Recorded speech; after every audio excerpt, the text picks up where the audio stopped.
C'est un dossier qui fait beaucoup de bruit depuis quelques jours. Andy Kerbrat, un député LFI qui s'affichait en première ligne de la lutte antidrogue, s'est fait arrêter le 17 octobre dernier alors qu'il achetait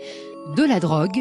qui plus est à un mineur, sur la voie publique. Un fait divers qui fait tache, mais qui vient pourtant s'ajouter à une très longue liste d'infractions pénales et parfois même de crimes dont sont accusés des membres de la France insoumise, comme le montre cette liste non exhaustive des affaires judiciaires qui impliquent des LFI. Il y a d'abord Pierre-Alain Cotineau, ancien candidat LFI soupçonné d'avoir violé une enfant handicapée de 4 ans, mais aussi Gérard Miller, sous le coup d'une enquête pour des viols sur des dizaines de femmes, Taha Bouaf, accusé d'agression sexuelle sur d'anciennes compagnes et condamné pour racisme, Thomas Porte, accusé d'harcèlement sexuel par plusieurs femmes, Damien Cassé, accusé par Ercilia Soudet de viol conjugal, Éric Coquerel, accusé par plusieurs femmes d'harcèlement sexuel, Hugo Prévost, sous le coup d'une enquête pour des agressions sexuelles sur plusieurs femmes, Adrien Quatennens, condamné pour violence conjugale, Sébastien Delogu, mis en examen pour violence volontaire, Raphaël Arnaud, condamné pour des violences en réunion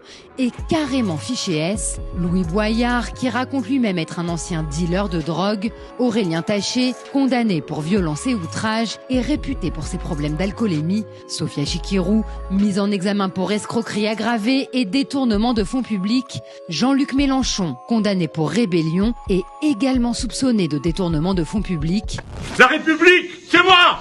Carlos Martins Bilongo, inquiété pour avoir sous-loué son HLM à sa sœur, Rachel Keke, qui est sous le coup d'une enquête sur sa déclaration de patrimoine et qui vit tout de même dans un HLM, Daniel Simonet, qui refusait tout bonnement de quitter son HLM malgré ses revenus de conseillère de Paris, Richie Thibault, poursuivi en justice pour injure publique et interdit d'accès à l'Assemblée nationale après avoir traité les policiers de fils de Pétain et appelé à l'intifada.